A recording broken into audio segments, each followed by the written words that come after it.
1992 ఇండియాలో అప్పుడప్పుడే కలర్ టీవీలు వస్తున్న రోజులు. కానీ ముంబై రోడ్ల మీద మాత్రం కళ్ళు చెదిరి మెరుపు ఒకటి కనిపించేది. అదే లెక్సస్ కారు. మొత్తం ఇండియాలో ఆ కారు ఉన్నది కేవలం 2 చోట్ల మాత్రమే. ఒకటి రాష్ట్రపతి భవన్, రెండోది గుజరాతీ బ్రోకర్ దగ్గర. అతని పేరే అర్షద్ శాంతిలాల్ మెహతా. ఆ రోజుల్లో అమితాబ్ బచ్చన్ కంటే ఎక్కువ క్రేజ్ ఉన్న వ్యక్తి అతనే.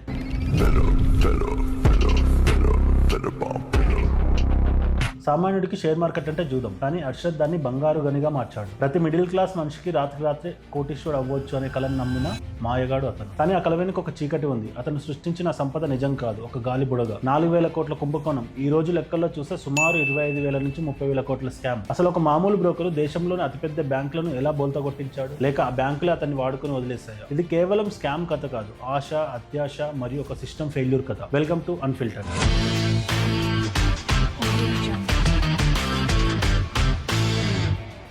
అర్షద్ పుట్టింది గుజరాత్లోని ఒక చిన్న ఊర్లో. నాన్న చిన్న టెక్స్టైల్ వ్యాపారి. రాయ్పూర్లో చదువు, ముంబైలో బతుకు పోరాటం. జేబులో చిల్లి గవ్వలేదు, కానీ కళ్ళలో మాత్రం ఆకాశమంత ఆశ. మొదట్లో చిన్న ఉద్యోగాలు చేశాడు. న్యూ ఇండియా అసూరెన్స్ లో సేల్స్ మెన్ గా పనిచేశాడు. కానీ అతనికి తెలుసు ఉద్యోగం చేస్తే గడుస్తుంది, కానీ ఎదగలేమని. అప్పుడే అతని చూపు బాంబే స్టాక్ ఎక్స్చేంజ్ BSE మీద పడింది. అప్పట్లో మార్కెట్ అంటే ఇప్పుడున్నట్టు కంప్యూటర్లు, ఆన్లైన్ ట్రేడింగ్ కాదు. అదొక చేపల మార్కెట్ లా ఉండేది. అరుపులు, కేకలు, సగ్నలు. అక్కడ జాబర్ గా కెరీర్ మొదలు పెట్టాడు అర్షద్. మార్కెట్ నాడిని పట్టుకున్నాడు. ఏ షేర్ పెరుగుతుంది, ఏది పడుతుంది అనే దాని మీద అతనికి ఒక క్యాలిక్యులేషన్ ఉండేది కాదు, ఒక గట్ ఫీలింగ్ ఉండేది. 1984లో సొంతంగా Gromor research and asset management అనే ఒక కంపెనీని పెట్టాడు. అప్పటి వరకు మార్కెట్ లో ఉన్న రూల్స్ వేరు, అర్షద్ వచ్చాక పెట్టిన రూల్స్ వేరు. అతని ఫిలాసఫీ సింపుల్, రిస్క్ అంటేనే ఇష్క్ ఉంది. సామాన్యులు కూడా FDలు పగలగొట్టి బంగారం తాకట్టు పెట్టి మరి అర్షద్ చెప్పిన షేర్లను కొనడం మొదలు పెట్టారు. ఇక్కడే అసలు కథ మొదలైంది. స్టాక్ మార్కెట్ని పెంచాలంటే కావాల్సింది డబ్బు.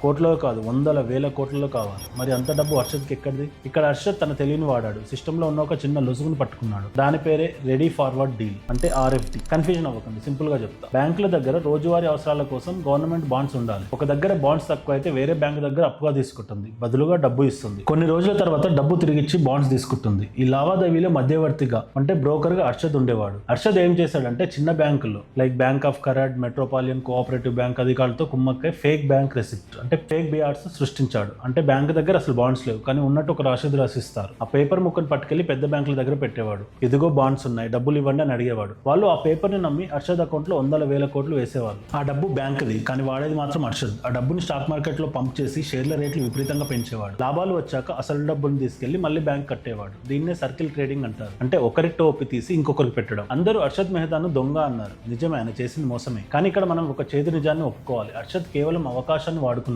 అవకాశాన్ని ప్లేట్లో పెట్టించింది మాత్రం మన బ్యాంకింగ్ సిస్టమ్. పాతకాల పద్ధతులు. ఇప్పట్లో బాండ్స్ మార్చుకోవాలంటే పబ్లిక్ డెప్ట్ ఆఫీస్ PDOలో రికార్డులో మార్చాలి. అది మాన్యువల్ గా జరగడానికి 15 రోజులు పట్టేది. ఈ 15 రోజుల గ్యాప్ నే అర్షద్ తన ఆయుధంగా మార్చుకున్నాడు. సిస్టమ్ స్లోగా ఉండడం అర్షద్ తప్పు కాదు కదా. బ్యాంకుల అత్యాశ, ఇది చాలా ముఖ్యమైన పాయింట్. పెద్ద బ్యాంకులు SBI, గ్రెన్లేజ్, సిటీ బ్యాంక్ అర్షద్ కి 100 కోట్లు ఇచ్చాయి. వాళ్ళకు తెలియదా అర్షద్ ఆ డబ్బుని స్టాక్ మార్కెట్ లో పెడుతున్నాడని? ఖచ్చితంగా తెలుసు. ఎందుకంటే బ్యాంకులకు కూడా లాభాలు కావాలి. మామూలుగా వచ్చే వడ్డీ కంటే అర్షద్ చేతికి ఇస్తే ఎక్కువ రిటర్న్స్ వస్తున్నాయని వాళ్ళు కూడా నమ్మారు. అందుకే బ్యాంక్ చైర్మన్లు రూల్స్ ను పక్కన పెట్టి కళ్ళు మూసుకొని అర్షద్ కి రెడ్ కార్పెట్ వేశారు. లాభాలు వచ్చినంత కాలం అర్షద్ కి వాళ్ళకి హీరోలా, నష్టం రాగానే విలన్ అయ్యాడు. అంటే బ్యాంకులు ఇక్కడ బాధితులు కాదు, వాళ్ళు కూడా వాళ్ళ పార్ట్నర్స్. Simple logic. ఇంటి తలుపులు తెచ్చి పెట్టి దొంగని రమ్మని పిలిచి టీ బిస్కెట్లు ఇచ్చి చివరికి నగలు పోయాక దొంగ అని అరవడం ఎంత కామెడీయో బ్యాంకులు చేసింది కూడా అదే. కానీ ప్రతి నేరానికి ఒక అంతం ఉంటుంది కదా. 1992 April 23 journalist Sucheta Dalal times of ఇండియాలో ఒక బాంబు పేల్చారు. అర్షద్ మెహతా SBIని ఎలా మోసం చేస్తున్నాడో ఆధారాలతో సహా రాశారు. SBI రికార్డులు చెక్ చేసుకుంటే 500 కోట్ల తేడా కనిపించింది. బాండ్స్ లేవు, డబ్బు లేదు, కేవలం ఫేక్ రసీదులే.